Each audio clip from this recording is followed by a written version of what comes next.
15-июнь күнү соттук отурум учурунда Нурланбек Тургунбек уулу сот ачык жарыяланып, коомчулук бардык жагдайларды билсин же башкача айтканда ким ак жана ким кара экенин билип алышсын деген өтүнүч менен кайрылды. Бул жерде отургандардын баардыгы сот адилет калыс ачык өтүшүндө кызык карагандар. Жана ошол учурда тез арада бул ишке тетик чыгарыш керек. Себеби бул тарыхый сот жарыяны. Бул жерде жок нерседен бир атайын бир ушундай маселеге келдик. Бул тарыхый жарыян болуп калат. Андыктан кара деп чекип койгондо бул жерде отургандардын баардыгы ошол эле учурда коомчулук тапкыр. Ошон үчүн биз жараянды мыйзамдын чегинде бардык мыйзамдын талаптарына ылайык өткөрөбүз десек, анда биз башынан ээге түз отуруп ушул кемчиликтерди, ушул баягы терс көрүнүштөрдү жоюп алышыбыз керек. Баардыгыбыз кызыктабыз ушул эртарак бүтүп тилди зери коомчулук билсин ак караны деп.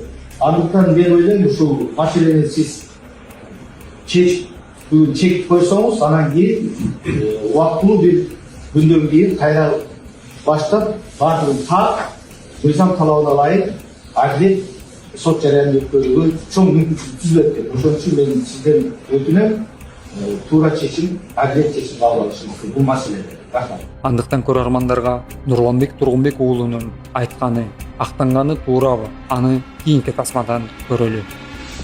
Камчыбек Ташиевдин үстүнөн козголгон кылмыш иши. Бийликти алмаштырууга аракеттер болгонбу? 75 аксакалдын максаты эмне болгон? Жана алардын артында кимдер турган? Ушундай сыяктуу коомду көп талкуу жараткан суроолордун жоопторун ушул видео тасмада көрүп алсаңыздар болот.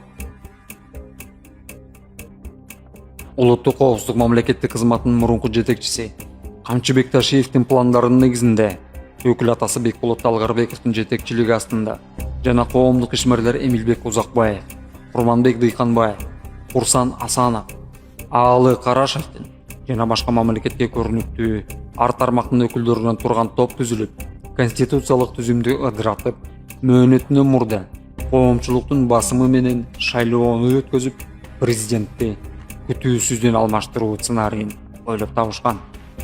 Алар түзгөн план боюнча массалык маалымат каражаттары, жалданма журналисттер, социалдык тармактар жана аларды колдонуучулар аркылуу эл арасында ар кандай кептерди таратып, коомчулукту даярдоо кызматына журналист Нургазы Анаркуловду Камчыбек Ташиев дайындаган. Ал эми Жоңгорку кеңеште Камчыбек Ташиевди аталыкка теңеп, генерал тараптабыз деген депутаттардын жардамы менен, башкача айтканда ошол учурдагы спикер Тургунбек уулу Нурланбек жана депутат Курманкул Зулушевдердин демилгеси менен 75 аксакалдын катын мыйзамдаштырууну мерчемдешкен. Алган эмес мыйзамсыз иш аракеттери ишке ашып кетсе, өзлөрүнүн кызматтык орундарына Курманбек Авазов жана Элдар Жакыпбековдорду мураскер катары даярдап, андан аркы боло турган иш аракеттер бир гана Камчыбек Ташиевдин көргөзмөсү аркылуу болоорун тергөөнүн жүрүшүндө белгилүү болгон. Жыйынтыгында бул пландар ишке ашпастан Камчыбек Ташиев кызматынан алынып, үстүнөн оор беренелер менен кылмыш иши козголуп, сценарийди ишке ашыруучулар төмөндөгүндөй көрсөтмөлөрдү берүүдө. Талгарбек уюштурган экендер. Мага эмилген Узакбаев. Депутаттар тобо чуркап жүрөт. Талгарбек менен ким өкөтөт? Узакбаев өкөтөт. Gereksiz. Konstitüsiyona sonra gelsin diye. Erken şayloo olsun diye oi etdi. Ana kol koyup oldu. Досрочно легализм. Bizim familiyalar досрочный выборы. Kol koybosa bol koy, koygula dedi. Bir aytıldım açığını aytayım. Kim tarafından aytıldı? Uzakbay bay. Kol koybosa bol koy, koyuşular gerek de aytıldım. Talgarbek dayandı.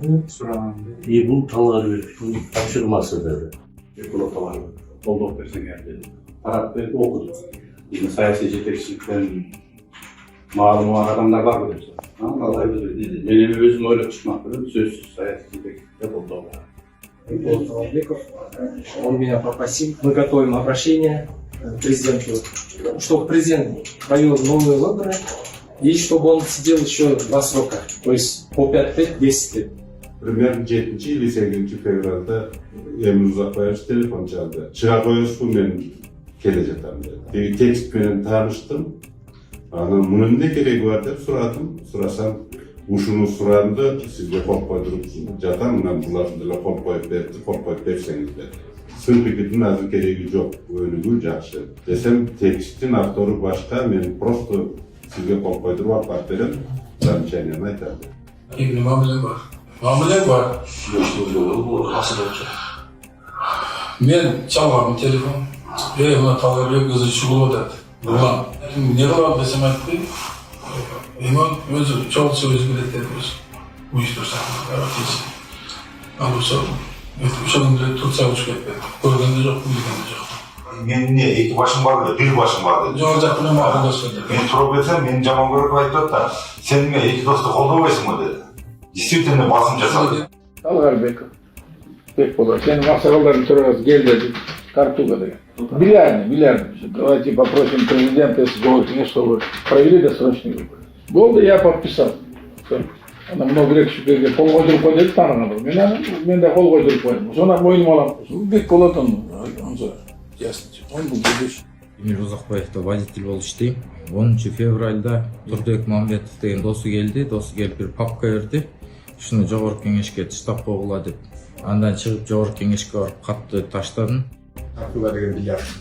Тургунбек Дыйканбаев менен Насыбек Медетбек Кажол сире дегенде алар президент Садыр Жапаровду колдогон адамдар. Мен Кайгер тарастан Демирге көтөрдүм. Сиренде талаш тартыштын иче баштаганы себеп болду. Нургазы Анаркулов Камчыбек Ташиевдин кандай тапшырмаларды алган жана кезексиз президенттик шайлоону кантип өткөрүү пландарын ачыктап бергенин чогуу кулак салалы. Сизди шектүү катары сурап жатам.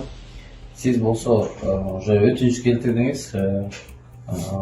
Сиздин өзүңүздүн коопсуздугуңузду сакташ үчүн жашырын түрдө көрсөтмө берип жатканыңызды тууралуу өтүнүчүндө көрсөттүңүз. Сурак кылуу учурунда өзүңүздүн жактоочуңуз жок сурак кылуу, Ооба. Себеби сыр сакталбай калат, Ооба. Эми өзөгүнө өтө турган болсок, мен ушул жылдын 2026 жылдын 15 январында Камчыбек Ташиев телефон чалып, Канчанчы январында? 15 январында. Телефон аркылуу, Мени өзүнө чакырды. Биз анын кабинетинде бир саатка жакын сүйлөшүп отурдук.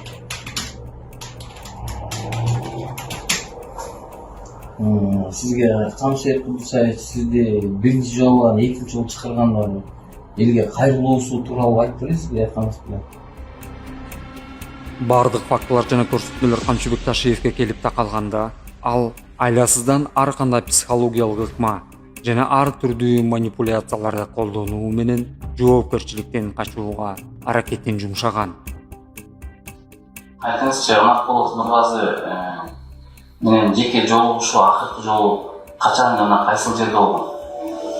Так, мен кабинетиме келген, дискуссиянын ичинде февраль айынын башында болсо керек. Февраль айынын башында бир маселе табылып Gökay'ın mekaniğinde benim kabiliyetime geldi. Kança жол жолуктуңуз эле? Birinci yıl жолугусак керек. Если надо, дойдем, если до суда, в суде буду отвечать. Я тоже уже начну понимать, нет уже. Мен Министерство хозяйства иштеп берген жокмун. Ушуну кетирбей, ушуну кармап калайын деген ниет болуш керек да. Акылга секен боло берет. Все должно быть конфиденциально. Ничего чыкпасын. Чыкса ли, я готов в любой момент официально выступать. Любой момент чыгат. Могу азыркы затишье, это обманчивое затишье. И биринчи кичине козголуп алса, кийин уже козголо берет. Мен аяк чыгып чыксам не кыласың? Артынан дагы эмне эркек чыгат. О, ата-энеге салганын көргөндө балдар уже бүттү уже. Эч кимсе сала албайт. Баштаган сен. Муну миң жолу баштап өткөздүк го муну үчүн. Қамаса 5 ой қамалады, 10 қамалады, 100 қамалады, елдер айтып отыр, қамаса 1100 қамайды, 9200 қала болса дейміз. Анан баяғыдай болған 2010-дай, 2011-12-дегідей жол тосмайлар, жол açмайлар, аяқты басып алды, бияқты басып алды, ызычу ұрышталар. Анан или азыр возможно болып тұра дабыл болып кетші.